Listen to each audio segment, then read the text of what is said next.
Our today's devotion, the favor of God. 1 Samuel chapter 3 verse 1 to 10 is our scripture reading and our key verse ay nasa Psalm 90 verse 12. So teach us to number our days that we may apply our hearts unto wisdom. The question is, ang Diyos ba ay masigit nagmamalasakit sa iyo compare sa iba? No? Or ang Diyos ba ay mas kakaunti ang pagmamalasakit sa iyo compare sa iba? The answer also is no, kapatid. Dahil ang Diyos ay nagmamalasakit sa iyo the same manner kung papaano siya nagmamalasakit sa bawat anak po niya.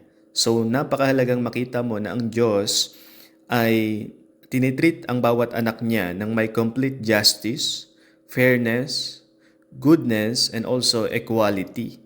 So, yung kapatawaran ng Diyos ay para sa iyo, yung pag-ibig niya ay kanyang idinisenyo sa bawat isa ho sa atin. At yun ay makakatugon sa bawat pangangailangan natin, is emotional man or spiritual. Kaya napakahalagang maging focus mo ang relationship mo kay Lord because the more you focus your relationship with God, the more na mas nararamdaman mo ang kanyang pag-ibig. The more na mas nakikita mo sa iyong buhay ang pabor ng Diyos. So napakahalaga na ma-realize mo din na ang Diyos kilala ka personally. Tinatawag ka din niya sa iyong pangalan or alam niya ang iyong pangalan. Like in 1 Samuel chapter 3, kilala ng Diyos si Samuel. Tinatawag niya ang pangalan ni Samuel. Sa Psalms 139, makikita natin si David na lagi niyang kasama ang Diyos saan man siya magtungo or ano man ang kanyang ginagawa. And likewise, ganun din sa iyo, ano man ang ginagawa mo, pagising mo, kumakain ka, papasok ka ng school, papasok ka ng trabaho, or ano man yung gagawin mo ngayong araw na ito, ang Diyos ay kasama mo sa bawat ginagawa mo. So sa Psalms 90 verse 12, sinasabi ho sa atin ang salita ng Diyos na ang bawat araw natin sa lupang ito ay bilang nahuyan ng Diyos. Diyos ang nagtalaga ng buhay natin. Diyos ang siya nakakaalam kung kailan tayo ipinanganak at kung kailan tayo mamamatay sa lupang ito. So napakahalaga na ma-apply natin sa ating puso ang karunungan.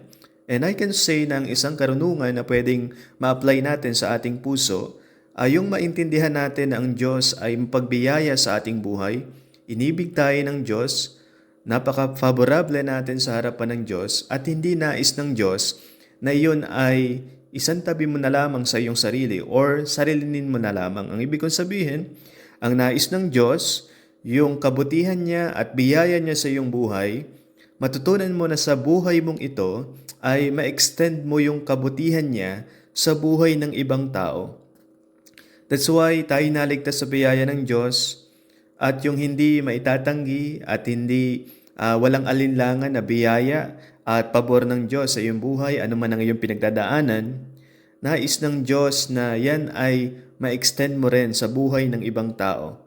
So pwede kang gumising bawat araw na may positive outlook at makita mo ang iyong buhay na ang Diyos ang gumagawa sa iyo sa bawat araw at nais ng Diyos ma-accomplish anuman yung mabuting gawa na nais niyang magawa mo sa araw na ito. So sa araw na ito, remember, ang Diyos ay merong mga mabubuting gawa na nais niya na iyong lakaran at walang ibang gagawa dyan kundi ikaw lamang, kapatid. So I hope ma-realize mo na you are favored by God, you are saved by the grace of God, you are God's workmanship, you are His masterpiece, and He takes care of you, ano man ang iyong mga pinagdadaanan sa buhay. And I hope na ma-extend mo yung kanyang love, favor, goodness sa buhay ng ibang tao. Let us pray. Lord God, salamat, kilala niyo ako sa aking pangalan. Ikaw ang nagmamalasakit, O Diyos, sa aking buhay. And Lord, sa bawat araw, naway magising ako na may positibong pagtanaw. At Lord, ano man ang inyong mabuting gawa na inilaan sa akin sa araw na ito, ay aking magawa, O Diyos, at maging kapakipakinabang sa buhay ng mga taong nasa aking paligid, O Lord, upang ikaw ay maluwalhati at siyang maitaas. Itong aking panalangin, O Diyos, sa pangalan ni Jesus. Amen.